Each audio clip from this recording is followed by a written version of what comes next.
ఇది వచ్చి రాఫ్ company epoxy అండి. దీంట్లో ఆర్డినరీ, బేస్, పౌడర్ ఉంటుంది. దీంట్లో మనకు ఏ కలర్ అంటే ఆ కలర్ దొరుకుతుంది. ఇది వచ్చేసి బాత్రూమ్ లైన్స్ మనం కటింగ్ మిషన్ తోటి మొత్తం ఓపెన్ చేసాము. బాత్రూంలో ఓపెన్ చేసేసి ఇప్పుడు ఎపాక్సీ ఫిల్లింగ్ అవుతుందండి. ఇది ఈక్వల్ టు మనకు స్టోన్ అవుతుందండి. మొత్తం లైన్ వర్క్ మనం పెట్టేసుకోవాలి క్లీన్గా.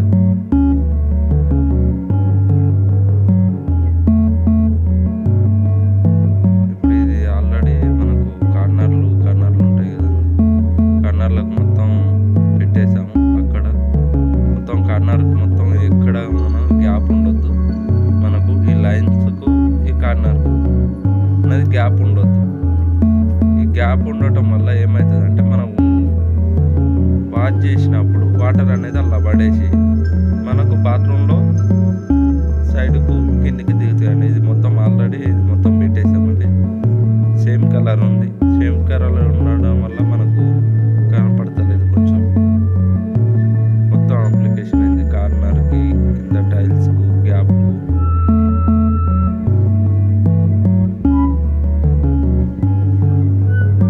ఇప్పుడు మనం పెట్టుకున్నది ఎపాక్సీ పెట్టాం కదా, ఎపాక్సీ అనేది మళ్ళీ షాంపూ నీళ్ళతోటి మనం మొత్తం క్లీన్ చేసుకోవాలి. సైడ్కు కానీ ఉంటుంది కదండి, మనం ఎపాక్సీ పెట్టేటప్పుడు సైడ్కు అంటుతుంది.